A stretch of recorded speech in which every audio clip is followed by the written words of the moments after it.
Hello and welcome to Look North. Our top story tonight. Heavy rain causes flooding in parts of Yorkshire and North Derbyshire as Storm Babette hits our region.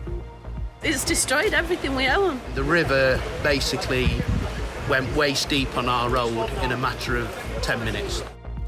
Leeds Bradford Airport is closed after a plane came off the runway as it landed. We're live across the region as over 40 flood warnings remain in place. Also tonight. No wet weather stopping play here as a new cricket dome opens in Bradford. We meet the Harrogate school children who designed a bench for the King's coronation. And there are still weather warnings in place as the wind and rain continue overnight, but something drier and brighter for the weekend. I'll be back at the end of the programme with the very latest.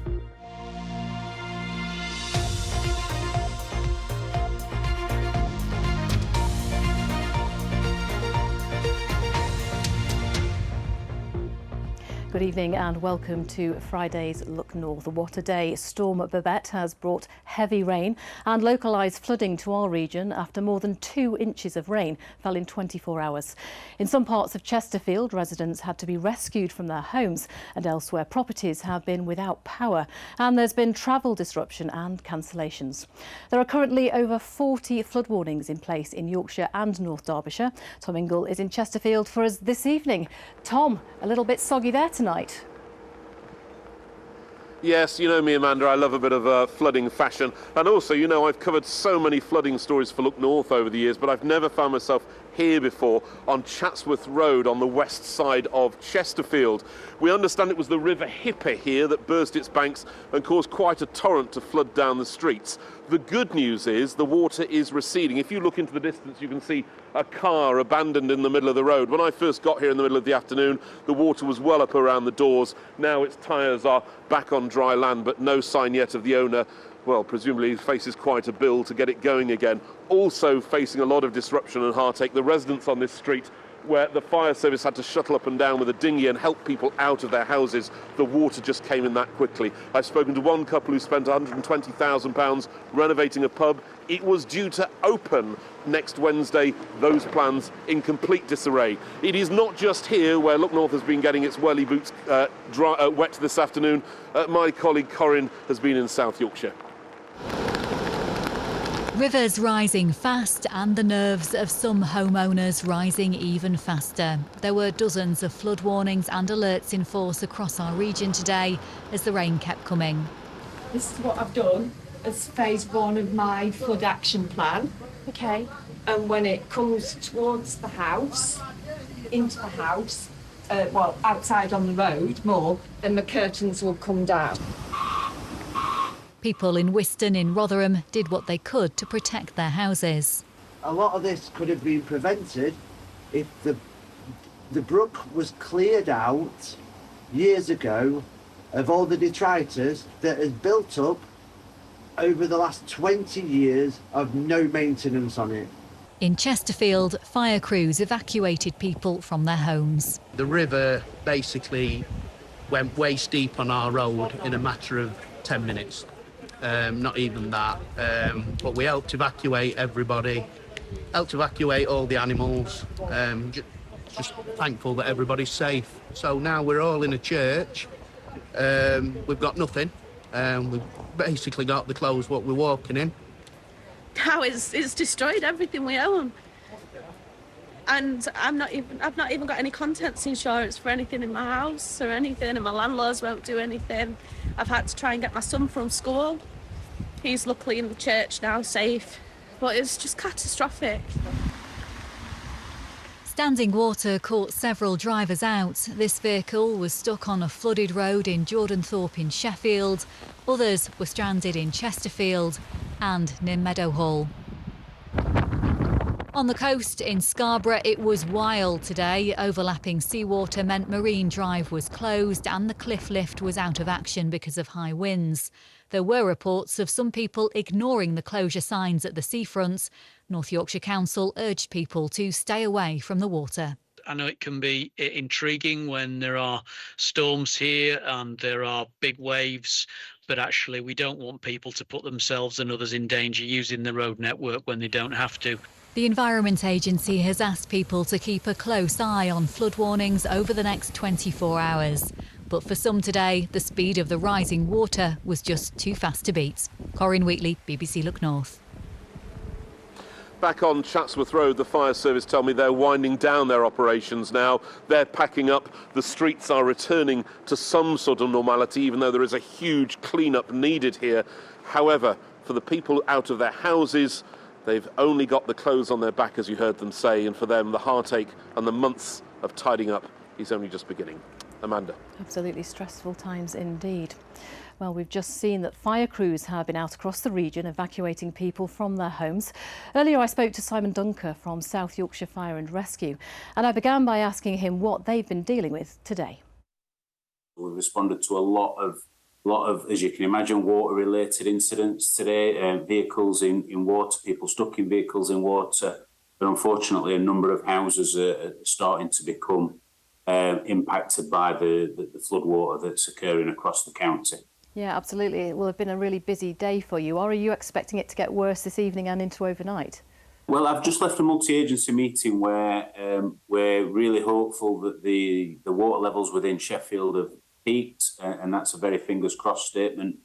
The multi-agency meeting incorporates many partners that provide a wealth of information. So the feeling at the minute is that the water levels have peaked, and we're hoping that we can support partner agencies in reducing those water levels and therefore reducing the impact on the county. I mean, one thing I would say is that you will still see a lot of surface water around. In all honesty, a lot of that will be around for some time. And what I would really ask is that members of the public stay away from that. Don't drive through surface water, even if you think you know how shallow or how deep it is, but stay away from that. Follow the diversions, take alternative routes, and really only travel if necessary. That'll reduce the onus on the emergency services in responding and helping people stuck in cars that could potentially be avoided. And what advice would you give to residents who are worried about their homes? Residents that are worried about their homes, obviously keep an eye on your water levels. Make sure you've got an escape route and an option to, if possible, stay in other locations, moving valuables up onto upper floors, and ultimately, if you are concerned or in danger, get in touch with ourselves or the local authorities who can provide other advice. I would also advise that members that live in and around areas that are potential to flooding sign up to the flood alert system, and within the mapping system on that website, then you can see fantastic schematics about where the water may go should the water rise and when we have rainfalls like this. Sound advice. Thank you for your time this evening. Well, the storm has also caused travel disruption for many people today. Leeds Bradford Airport is closed tonight after a plane skidded off the runway as it landed. Spencer Stokes is there for us tonight. Spencer, what more do we know? Yes, that Boeing 737 aircraft operated by TUI landing here at Leeds Bradford Airport just after 2 o'clock this afternoon. It seems to have travelled in from the northwesterly direction down the runway past the terminal building before skidding off to the left-hand side, where it's now stranded in boggy ground. It's been extremely wet, very windy here at Leeds Bradford Airport all day, and this is, of course, the highest commercial airport in the UK. Now, the airport and TUI say that all passengers were successfully and safely taken off the aircraft. There were no injuries and there was no fire. But the aircraft remains there, so the airport is closed tonight. Inbound aircraft being diverted to both Birmingham and Manchester airports, and of course no outbound flights either. So there are hundreds of passengers now looking for alternative transport, trying to make their way away from the airport this evening. One passenger on the aircraft on social media posted, "We've overshot the runway at Leeds Bradford Airport, we're bogged down in the grass. An interesting landing, greeted by fire engines and airport authorities. We're going to be here a while." As I say, the aircraft remains there and will have to be moved once the land has started to dry out. Now, I've actually spent most of the day not here, but in the Calder Valley, always prone to flooding, of course, and people there have been preparing in case there is flooding this evening and into the weekend. Hello. Hello. Just to let you know what we were doing. Advice and reassurance in Mytholmroyd Road this afternoon. Flood wardens out on the street, making sure residents are safe and prepared. Many here have experienced flooding in recent years, so they know what to expect. It was just awful. It was just, we thought that we'd prepared quite well, but then we hadn't, so we lost some of our furniture. It went down really quickly, but it was just mud everywhere. It was just really dirty, and it was just really hard work clearing everything out, and awful having to throw all your belongings out. The river runs very close to homes and businesses, making them particularly vulnerable. Headquarters here was flooded in 2018 and 2020. If it happens again, the plan is to be open as soon as possible. So you've got outside tiles on the floor. Outside flags on the floor. It's all tanked. It's all concrete base. It's all, the walls are tanked. They're rendered. We just power wash the walls down and the floors, disinfect everything, and then we're back to go again. People are always worried. It's not our first rodeo here in the valley, you know, and in Mytholmroyd we've had a couple of fairly significant floods, so people are always cautious, anxious about what named storms specifically might mean for them. Work to widen the riverbed has been carried out and flood walls raised to try and keep properties dry. And there's another alleviation scheme a mile downstream. One of the flood prevention projects that's been carried out in the Calder Valley is the creation of this wetland area. £2 million has been spent on what used to be playing fields. The River Calder is over there, and you can see this afternoon that it looks like it's doing its job. Heavy rainfall sends a warning to people throughout the valley. One eye on customers, another on river levels. In 2020 we lost everything, tables, chairs, our equipment, everything. We had to start from scratch, and we can't afford to do that this time, so we're having to be better prepared and having to make plans to get things out earlier than maybe we would have done normally. The Calder Valley remains on flood alert. A medium risk of flooding remains tonight and into the weekend. Spencer Stokes, BBC Look North, Hebden Bridge. On with the rest of the day's news, and a man has pleaded guilty to possessing explosives with intent to use them. Mohammed Farouk from Leeds was arrested in January, accused of taking a homemade pressure cooker bomb to St James's Hospital, where he was employed at the time. He has already pleaded guilty to possessing explosives in suspicious circumstances, but not guilty to a charge of preparing a terrorist attack. Guns, swords and thousands of pounds worth of cocaine have been taken off the streets during an intensive week of policing around so-called county lines drug dealing. North Yorkshire Police made 26 arrests and says £70,000 in cash was taken from the pockets of suspected drug dealers, with vulnerable and exploited people being supported by other agencies. Barnsley Hospital has been added to the government's list of hospitals whose buildings contain unsafe concrete. The material known as RAC has now been confirmed in 42 hospitals across the country. Airedale, Scarborough and Harrogate are also on the list. Steps are being made to manage the risk. Now, just over a decade ago, Dewsbury-born Saida Vazi became the first Muslim woman to serve in a Conservative cabinet. She's often been critical of her party's attitude to British Muslims, but last night, in a speech at the University of Leeds, the Baroness went much further and described some on the right as arsonists because of the language they use. Here's Gemma Dillon.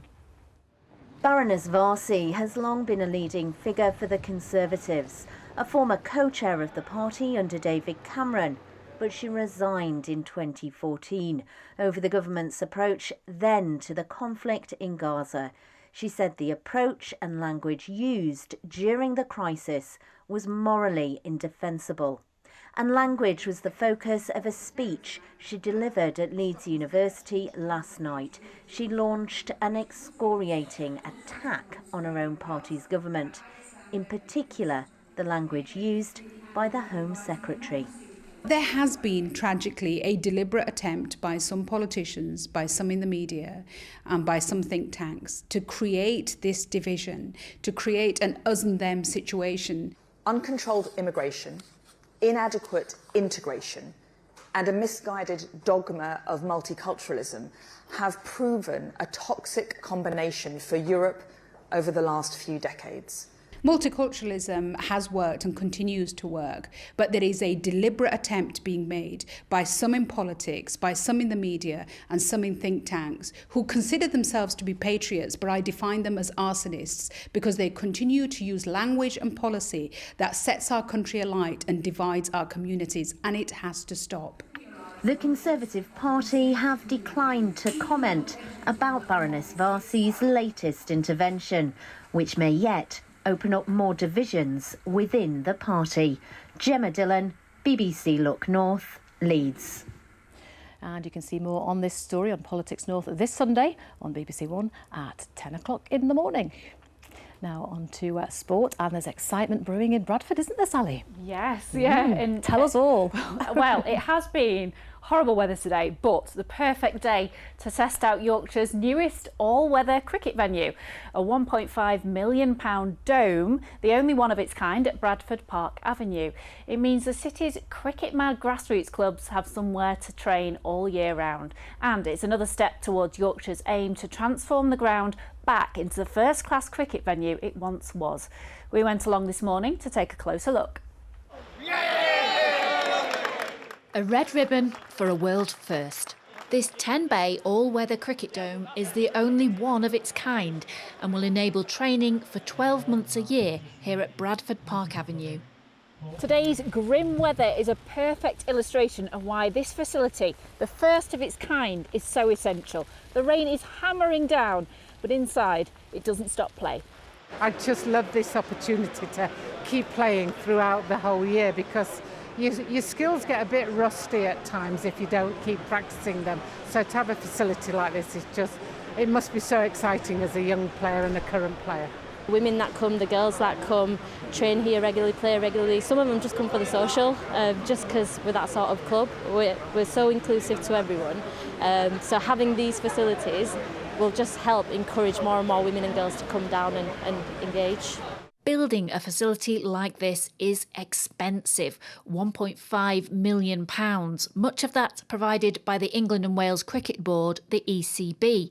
They have a stated aim to change the game and make it more inclusive, following a highly critical report by the Independent Commission for Equity in Cricket. We've decided that certainly there are certain projects that we want to put more fuel under, and this is one of them. And as the ambition for cricket to be more inclusive, this community is cricket crazy. And if you can have something here that's open 24/7 effectively, then this will just inspire people to play, boys and girls, as much as possible, in a safe, warm facility.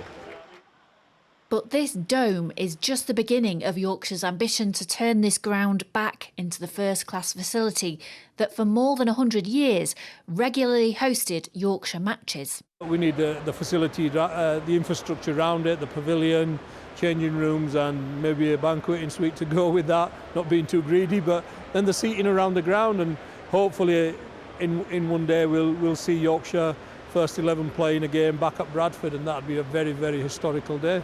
Bradford needs to get back to that facility that hosted first-class cricket many, many years ago. It can do, and this is the start of it. It's a big ambition and an expensive one, but today is perhaps another step towards that vision. A really impressive facility, that one. Now, one of Yorkshire's most talented junior cyclists is being tipped for a future in the world's biggest races. 17-year-old Kat Ferguson from Skipton has become one of the youngest ever female riders to be signed by a World Tour team, the Spanish giants Movistar. Paul Ogden reports.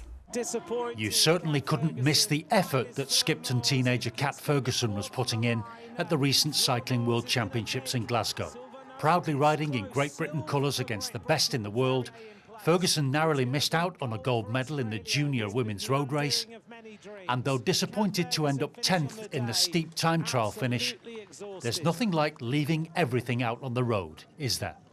Team Movistar of Spain liked what they saw. From next August onwards, Yorkshire's Kat Ferguson will be one of their so-called stagiaire riders. We'd probably say trainee or apprentice. Probably a dream come true, I would say. Ever since I've been a little kid, I've always wanted to make it professional in any sort of sport. So I've sort of done it now. but that sort of doesn't start officially for another sort of year until next August, when I'll be 18 then. So that's sort of when you can officially start your year, when it comes to about August time. And then from then I'll move on from the junior category, which I'm in now, to the sort of open age women's, and hopefully do some races with them in their kit, which will be awesome. What are you looking forward to most? I'd say I'm really excited to grow up and just move abroad and explore something completely new, and also sort of just race with my idols, because I've grown up watching them on TV for so long racing, and now I will actually get to race with them. So definitely, yeah, that just making sort of my dreams actually come true.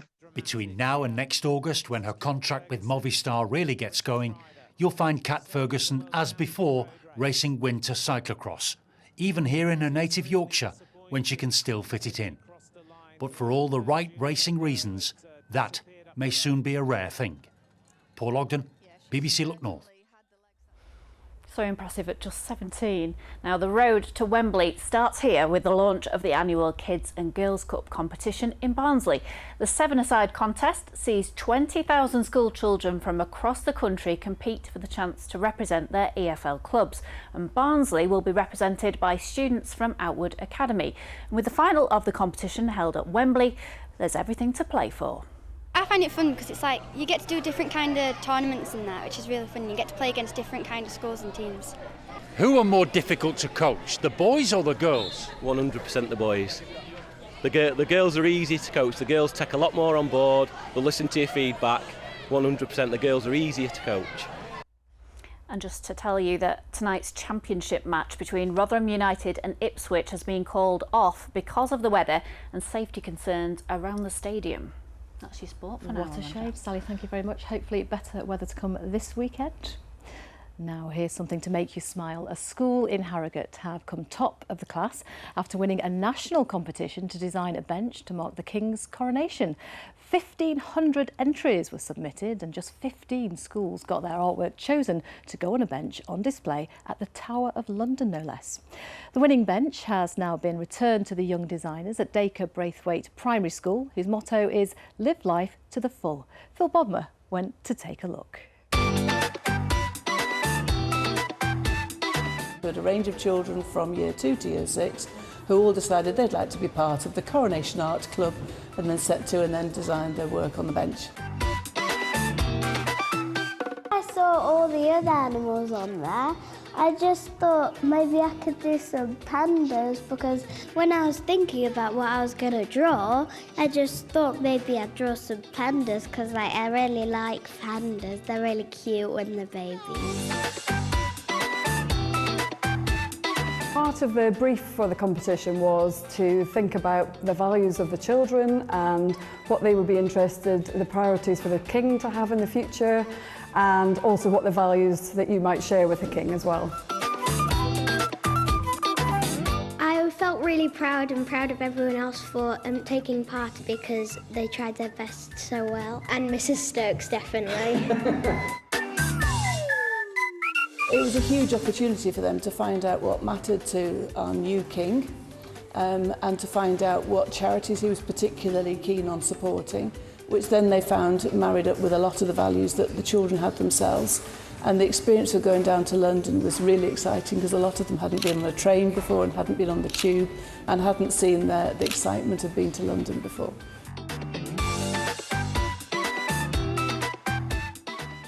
Did you ever imagine that you would win the competition?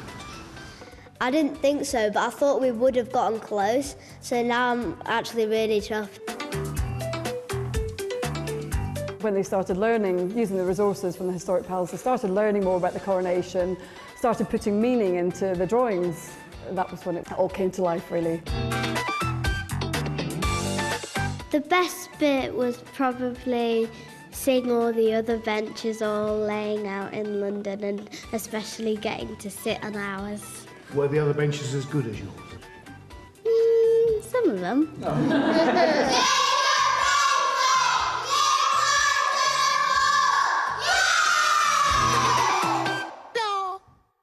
Oh, don't we have some talented young people in our region?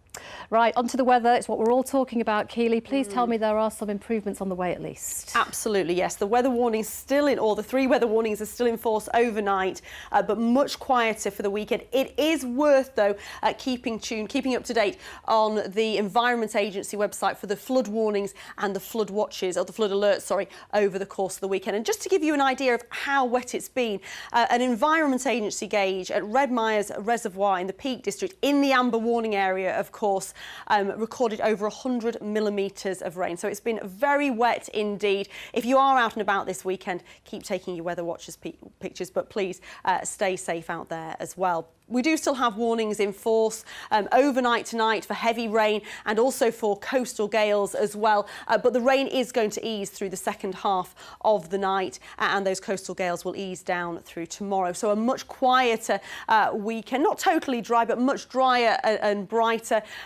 into Monday as well. Sunday probably the better of the 2 days over the weekend. Monday looks pleasant as well, but then another area of low pressure pushes northwards for Tuesday. And actually the rest of the week does look unsettled, and of course that rain will be falling on very, very saturated ground. This is the radar picture from earlier. It has been relentless all day, with some heavy spells across the Dales as well as parts of South and West Yorkshire. That rain continuing, still persistent, still heavy in places, with the amber warning for Pennine parts, a yellow warning elsewhere, but that rain will tend to ease through the second half of the night, or begin to ease through the second half of the night, with temperatures down to 9 or 10 degrees. A quick look at those high water times at around 17 minutes past 9 in Filey.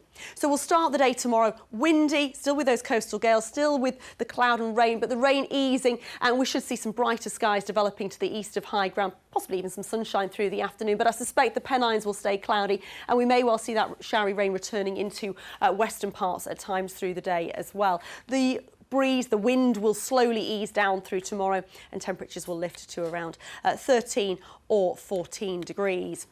So it is going to be a cloudy start to the day on Sunday. Sunday looks like the better of the 2 days. It'll brighten up with some spells of sunshine. A cooler start on Sunday as well, and a cool start on Monday, a start to the working week. But it does look like a dry and a fine day with some spells of sunshine. Clouding over from the south later, with outbreaks of rain into Tuesday. And as you can see, it does look like an unsettled outlook.